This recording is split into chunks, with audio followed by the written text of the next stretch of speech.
प्यारे बच्चों, श्री राम स्वामी विवेकानंद विद्यालय सिपाही ब्रह्माबाद डिस्ट्रिक्ट मऊ की यूट्यूब क्लास में आपका स्वागत है। आज हम कक्षा 11 के पहला चैप्टर जिसका नाम है समुच्चय सिद्धांत सेट थ्योरम के बारे में चर्चा करेंगे। तो समुच्चय सिद्धांत का जो विकास है, इसकी जो थ्योरी है, इसको सर्वप्रथम एक जर्मन गणितज्ञ थे जिनका नाम था जॉर्ज कैंटर।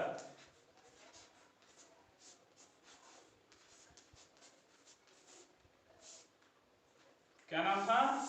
George canter. इन्हीं के द्वारा यह सिद्धांत क्या किया गया? दिया गया है। तो हम लोग ज्यादा इतिहास के पीछे नहीं चलेंगे, सीधे आते हम लोग इसकी परिभाषा पर।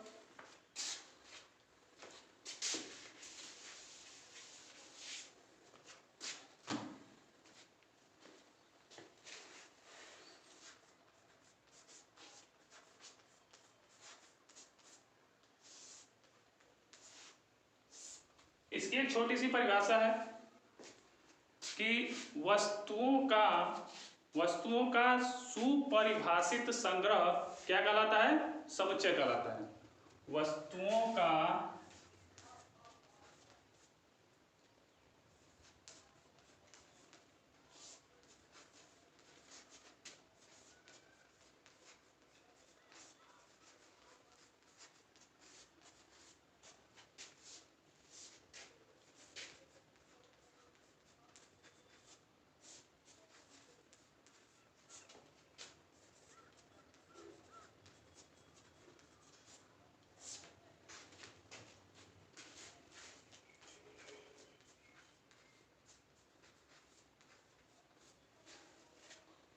वस्तुओं के सुपरिभाषित संग्रह को क्या कहते हैं? समुच्चय कहते हैं।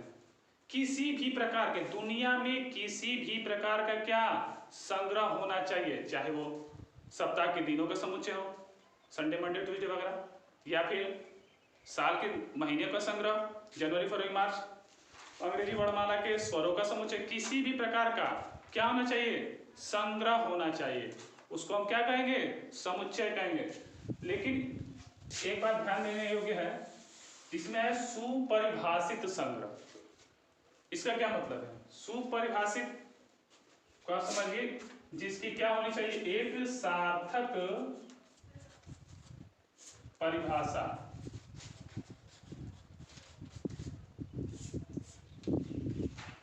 क्या जी? सार्थक परिभाषा। उसी को हम क्या बोलेंगे? उसी के अंतर्गत जो आएगा संग्रह, उसको हम क्या बोलेंगे? समुच्चय कहेंगे।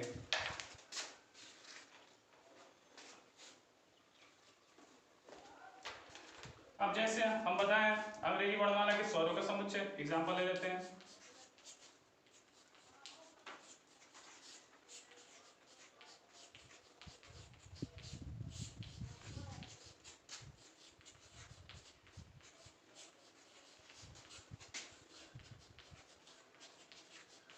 समुच्चय को हमेशा मझले ब्रैकेट के अंतर्गत प्रदर्शित किया जाता है।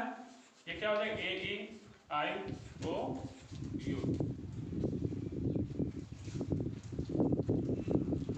अगर हम बोल दें विश्व के 5 महानतम या सर्वश्रेष्ठ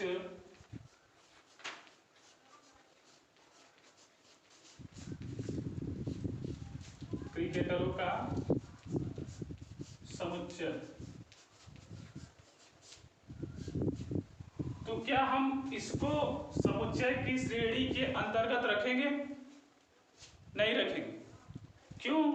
क्योंकि हो सकता है आपके नजर में क्या हो, कोई 5 महानतम क्रिकेटर अलग हो, हमारे नजर में कोई अलग हो, और कोई तीसरा व्यक्ति है उसके नजर में क्या हो, कोई 5 सर्वश्रेष्ठ क्रिकेटर क्या हो, अलग हो। तो यहाँ पे सार्थक इसकी परिभाषा नहीं दी जा पा रही है, अतः ये क्या होगा? समुच्चय की श्रेणी के अंतर्गत नहीं आएगा। अगर यह बोल देता कि क्या हो, विश्व के 5 रन के आधार पर, सर्वाधिक स्कोर के आधार पर क्रिकेटरों का समुच्चय, 67 क्रिकेटरों का समुच्चय। तो उसमें आप ऊपर से देख लेंगे सबसे ज्यादा कौन बना, उससे कम कौन, 5 तक आप क्या कर सकते हैं, लिख सकते हैं पांचों के नाम। तो उसको क्या बोलेंगे, सार्थक परिभाषा। तो वो समुच्चय के अंतर्गत आ जाएगा। या बोल दे किसी व्यक्ति के अनुसार, जैसे बोल दे विराट कोहली के अनुसार 5 महानतम क्रिकेटरों का समुच्चय, तो भी क्या आ जाएगा, समुच्चय की श्रेणी के अंतर्गत आ जाएगा। तो यानी आप इसको समझ चुके हैं।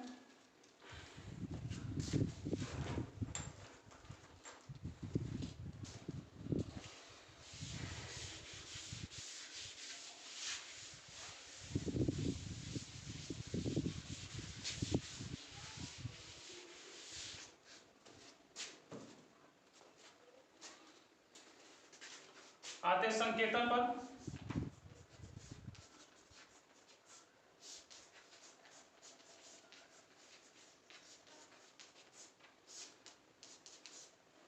समुच्चय को आप कैपिटल लेटर, अंग्रेजी वर्णमाला के कैपिटल लेटर ABC XYZ या कहीं कहीं पर स्मॉल लेटर में भी प्रदर्शित किया जाता है ABC।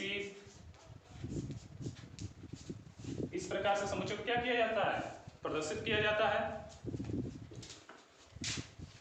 फिर इसके निरूपण पर चलते हैं।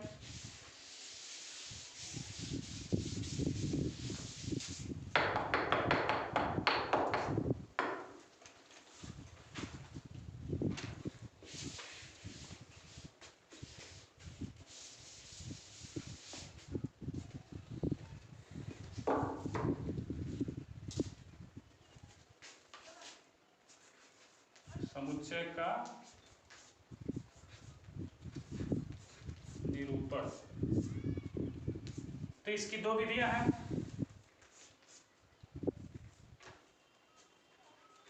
पहली विधि को बोलते हैं तालिका विधि या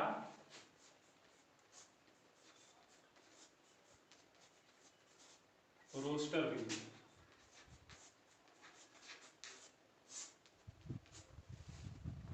और दूसरा है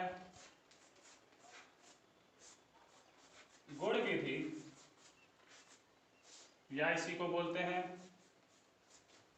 समुच्चय निर्माण विधि।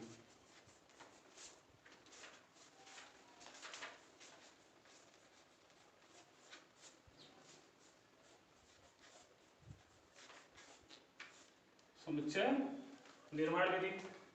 अब तालिका विधि के अंतर्गत कैसे समुच्चय को व्यवस्थित किया जाता है और गुण विधि या समुच्चय निर्माण विधि के अंतर्गत समुच्चय को कैसे व्यवस्थित किया जाता है, आइए देखते हैं। तो तालिका विधि समुच्चय को तो ये जानते हैं कि आप हमेशा कर्ली ब्रैकेट यानी मझले ब्रैकेट के अंतर्गत क्या करेंगे, व्यवस्थित करेंगे। और तालिका विधि में जो भी एलिमेंट होते हैं उनको आप अल्प विराम अर्थात कामा के आधार पर क्या करते हैं, अलग अलग लिखते हैं। जैसे अगर हम बोल दें कोई एक सेट है, क्या है ये, अंग्रेजी वर्णमाला का स्वर।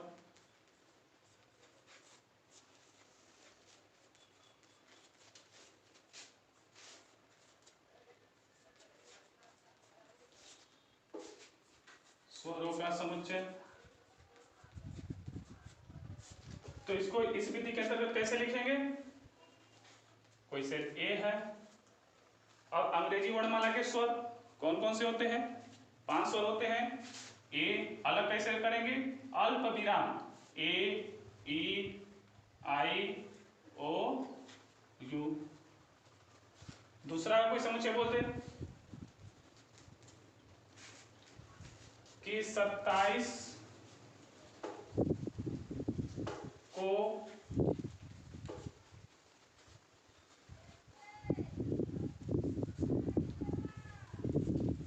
विभाजित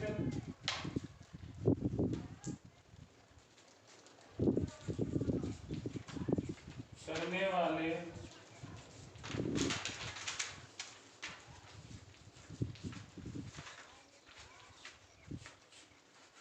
संख्याओं का समुच्चय।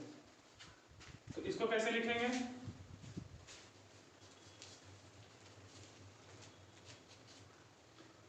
कोई सेट बी है, ठीक है। अब क्या कर रहा है कि 27 को विभाजित करने वाले संख्याओं का समुच्चय, कर्ली ब्रैकेट लगा दिए, स्टार्ट करते हैं 1 3 इक्कामा, फिर किससे 9 से, फिर डायरेक्ट कहाँ चले जाएंगे 27 पर। इसके बीच में कोई अन्य संख्या हमको नहीं प्राप्त हो रही है, तो ये क्या होगा तालिका विधि या रोस्टर विधि। तालिका विधि या रोस्टर विधि में समुच्चय को हम कैसे व्यवस्थित करते हैं, इस प्रकार से लिखते हैं। अब इसी को अगर हम बोल दें कि गुण विधि या समुच्चय निर्माण विधि में क्या करिए लिखिए, तो किस प्रकार से लिखा जाएगा। जैसे पहला ही सेट था ए, तो ए इक्वल टू हो जाएगा कोई समुच्चय है यक्स सच दैट, यक्स क्या है अंग्रेजी वर्णमाला के स्वर हैं, इसको लिखेंगे यक्स सच दैट यक्स अंग्रेजी वर्णमाला के स्वर हैं।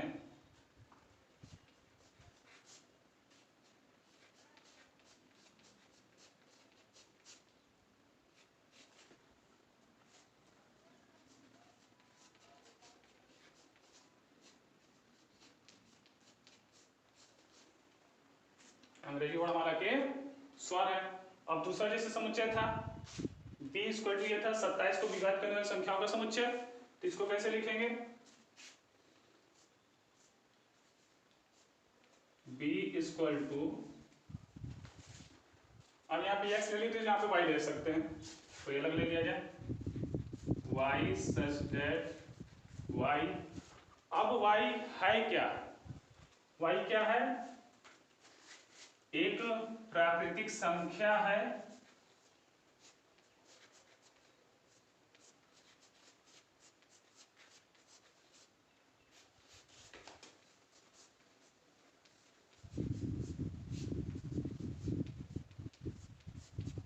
जो 27 को क्या करती है विभाजित करती है।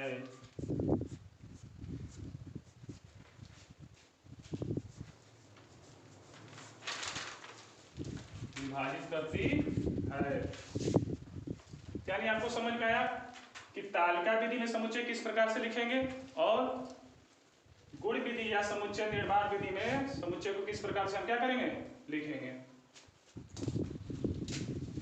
इसको कहीं कहीं पर इस प्रकार से भी लिखे आप लोग देखेंगे कि जैसे y सच दैट y, अब क्या है प्राकृतिक संख्या जिसको डायरेक्ट कर देगा बिलोंग्स टू नेचुरल नंबर और आगे का नोट कर देगा, ठीक है, तो उसमें चिंता करने वाली कोई बात है नहीं।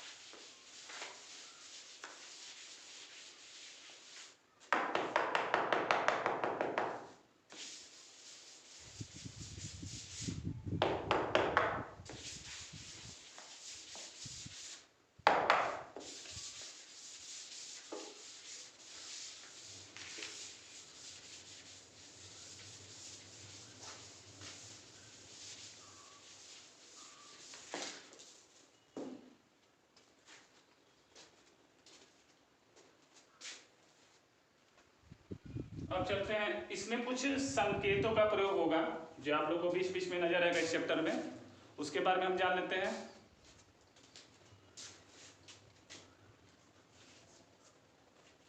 जैसे यन, यन क्या है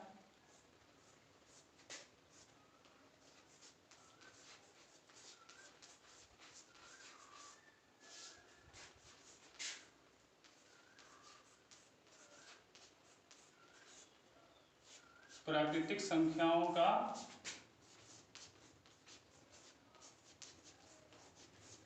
समुच्चय।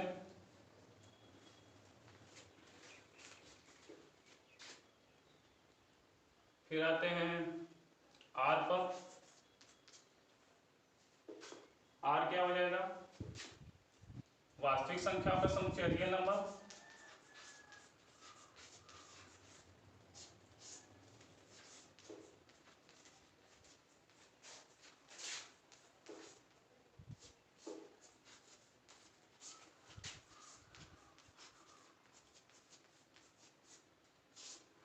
आगे आते हैं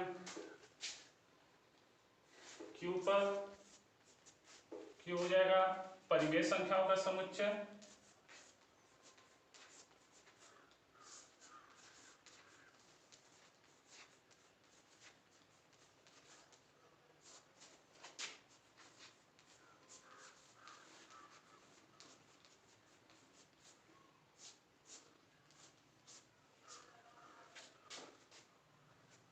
आई या जेड अगर आता है तो ये हो जाएगा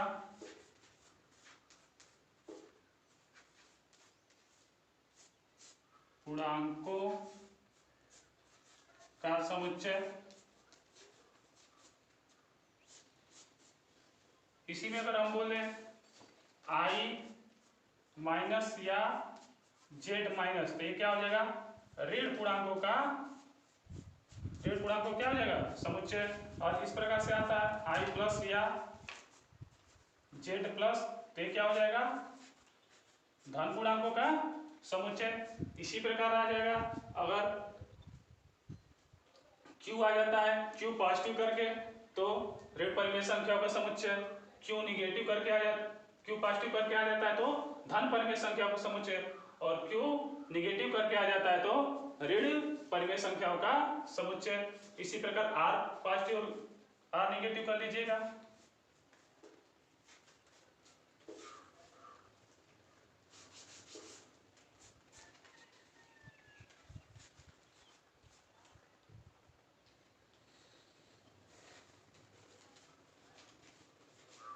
धन परिमेय संख्याओं का समुच्चय और इसी प्रकार आर को भी कर लीजिएगा। तो जो आप कक्षा 11 का जो पहला चैप्टर है समुच्चय का, वो इतनी बेसिक्स, इतनी जो बातों पर है उतने पर क्या हो जाएगा, इतने कॉन्सेप्ट पर क्या हो जाएगा समाप्त हो जाएगा। और जो समुच्चय के प्रकार हैं उसको अगले वीडियो में हम अपलोड कर देंगे। इसमें जो भी समस्या आएगी आप पर्सनल पे चाहे मैसेज या व्हाट्सएप करके हमसे उसको समस्या को दूर कर लीजिएगा। Thank you.